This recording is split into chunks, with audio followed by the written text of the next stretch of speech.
كم بالنا دل كلامي وعلى يدي رسولك عليه الصلاة والسلام وحيدي مركو ولا الكاب قمية هنا وين تقويسو مركو قلتي هنا وين قرطه وعدي فلنتا كلها وجه كم بالانس كوها واحد قدبي واحد قدبي واحد قدبي قوانينتي iyo dastuurkii dadkan ay dhigteen xadkii loogu tala galay inay ku eekaadaan bay dhaafeen habeenkii ugu dambeysay waxa xasuutaan in barnaamij la fasaxay oo la yiri xaruntiina ku qabsada xisbiyada waxa la yiraahdo uciidiyo wadan dadka dhintay 100 mitir oo square oo xarunta waxa la yiraahdo loo asteeyay ay ku dhinteen inta ku dhimatay magaalada Hargeysa qof ku dhintay madaxtooyada horteeda iyo golaha wakiilada hortiisa iyo dahabshiil hortiisa midna ma jiro oo laga celinayay meherad ganacsiyo weyn laga celinayo halka lagu dilay ma jiro mid xarun dawladeed laga celinayay halka ma jirto dhammaan dhacdooyinka iyo fiidiyoyada daawateena dad shacab ah oo aad iyo aad u dadnimo badan waxaan arkay inaan si markii la weeraray ciidanku weeraray calankii jamhuuriyaddu kor haya oo dhulka ciidu ka ilaalinaya qof wax tuuraya ma aan aragno laakiin inta wax la arkay ciidan rasaas loo maray waxay orta dhacdadii maalintii dhawada fashilisay barnaamijii maalintii hore ay ciidamadu dafireen ay yiraahdeen rasaas loo maalan adeegsan kana buriyay oo been ka dhigay maxaa u fasaxay hadii dadka la leenayo oo hadlay habeenkii dawitoole 28 daqiiqo daawadanu والله كتر أو مقع بحنت أنا مقع عروب بحيث لي لا تقع دقيقة برضو طاهر ريال طاوض يدو بنا داعي مركو هاللي طاهر صدوه هاللي مركو بنا داعي صدوه هاللي طاهر ريال كاين بدعويني ورا صدوه هاللي فكرنيس صدوه هالله يوتيوب كي كجرت يوتيوب أي كجرت أنا كو ساكينا تحسد الدجال كان سكوني مني واجبka wixii laga qabanayay golahayaga qabsanayna golahayaga buu talaa hadaanu qabsanayno mudanayaashii la soo doortaana qabsanayna waa la weydiin doonaa ilaahay baa la xisaabtami doonaa dawladda in lagu wargaliyo inuu barnaamij dhacayo oo ay la socoto waxaan ahayn oo fargelina ma waxa weeye waa ceeb ma jabin karaan waa dastuur jabin muwaadinka iska dhaaf qaar siyaasiye dadka kala duwan ee arag saxaafadda barnaamij karta oo maalinta saxaafadda oran karta oo barnaamij tacadiyo ay arkeen ka mudaharaadi kara ururada bulshada nooc walba ka mudaharaadi kara siyaasaduna waxay ka tahay waa factor kamid waxa weeye aragtida laga dhiibanaya marka waxa weeye aragtidaas waxay aragti aan waxa weeye aqli saliima ka soo bixin booliskiin waxaynu aragnaa boolisku marka laga hadlayo ee la faanayo وينك تيفيدا كده وانا بوليس كرشدها كهرتاجا يدو وحوي لينا تصيو مالمها على حصية مالمها بوليس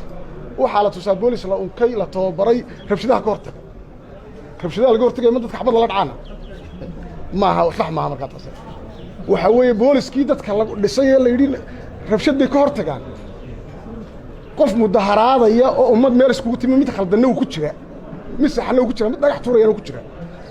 مركا دحيتا مبدئيا haddii askariga inan yaroo maskiin ah dhowr 10 jir dhagax ku dhufto maxamed ku dhufanayana waxa la doonayaa booliskii rabshadaha ka hortagay la sheegay inay shaqeeyaan bay oo waxa weeye cidda waxa weeye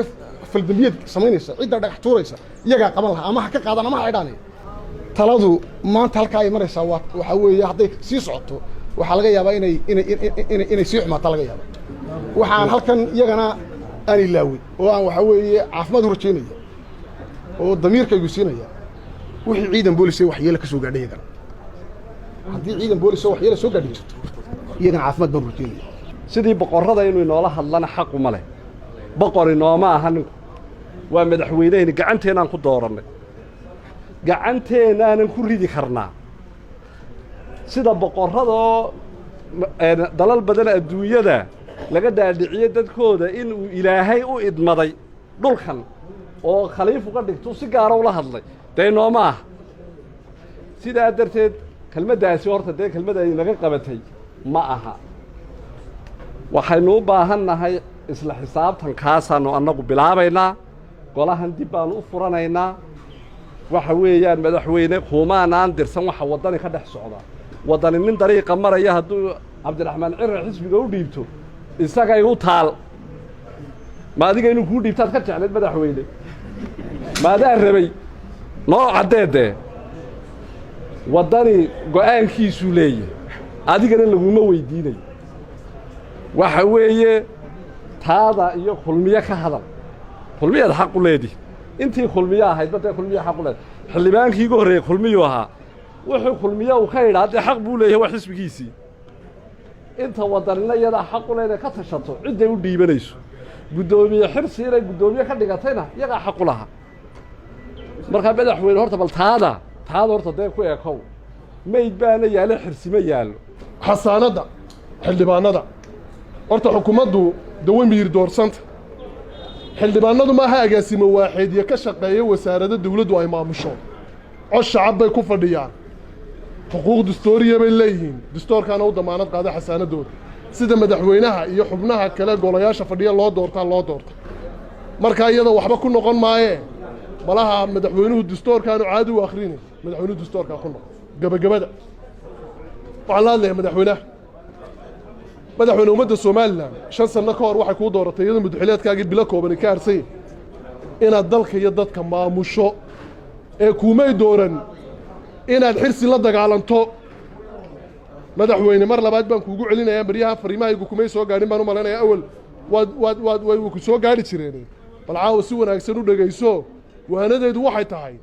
madaxweyne dastuurka dalka marka lagugu dhaarinayo waxa lagu doortay oo doorashadii kadib aad noqotay odayga qaranka inaad dalkan iyo dadkan aad maamushaan lagu doortay anigan kula hadlayaad madaxweyne ii tahay xirsigaa sheegaysaad madaxweyne u tahay ciraad madaxweyne u tahay saxaafaddaad madaxweyne u tahay odayga qarankaad ee dagaalka xirsi laguma dooro madaxweyne oo odaygii qarankaad wax badan inaad liqdo waajib baa kaa saaran inaad ka murugooto dhiigga shacabka ee dhayalka ku daadanaya waajib baa kaa saaran inaad gogol nabadeed fudiso waajib baa kaa saaran inaad ficiltan iyo ku jiqsi aad tiraahdo mas-uuliyad madaxweyne maaha goolahayagu wuu furmayaa waxaa lala xisaabtami doonaa cid kastoo dhiigga shacabka xalaashatay cid kastoo amaro khaldan dalkan ka fulisay cid kasta oo awaamir khaldan ciidanka fartay cid kastoo sharciga ku soo noqon weyday waxa ka dhalan doona goolaha furitaankiisu ma furmayo keliyaatee tallaabo sharciya inaanu qaadnoon shacabka u qaadno waxaan leeyahay qofba wuxuu ku degan yahay halku daacad kaga tago qofba wuxuu ku degan yahay halku daacad kaga tago mas-uuliyadda ugu sarraysa maanta dalka ugu sarraysa waa madaxweynaha madaxweyne adaa xalka lagaaga baahan yahay xalka adaa lagaaga baahan yahay cirrana dalka madaxweyne kama aha faysalle madaxweyne kama aha xirsine kama aha axsaabta mucaaradkaayna kama aha dalka ma aha xukuumaddii adiga weeye ninka lagaaga fadhiyo xalka adiga weeye ninka la doonayo inuu talada iyo tanaasulka iyo iskuwadka iyo waxa weeye isku kaxaynta iyo isku ilaalinta ka shaqeeyo waan la qabnaa dhammaanba xildhibaanada halkan taagani golaha in si degdega loo furo si aanu waajibaadkayga u gudanno wixii aanu xaq u leenahay u qabsanno dalka xaaladda uu ku jiro aanu uga hadallo xeerarka iyo wixii laysku hayana aanu u saxno halkan maanta waxaannu isugu nimi annagoo ah xildhibaanadii golaha oo ka kooban xisbiyadii oo dhan inaannu dalbanno codsi sharciga dastuurka iyo xeroosaadka goluhu u oggol yahay xildhibaannada taasoo aannu ku dalbanayno kalfadhi aan caadi ahayn taas waxaannu uga dan leennahay waxa weeye maadaama dalka uu ku jiro xaalad siyaasi ah maadaama dalku ku jiro xaalad cakiran in xildhibaannada jooga dalku ay ka soo daahiraan ama ay yimaadaan golaha xildhibaannada halkan ku saxeexan waa arkaysaanoo da waan idin siin doonnaa waa 720 xildhibaan oo dalbanaya kalfadhi aan caadi ahayn kalfadhigaasaana insha allah lagu qaban doonaa wixii waajibaad dastuuriya ee xildhibaannada u yaalla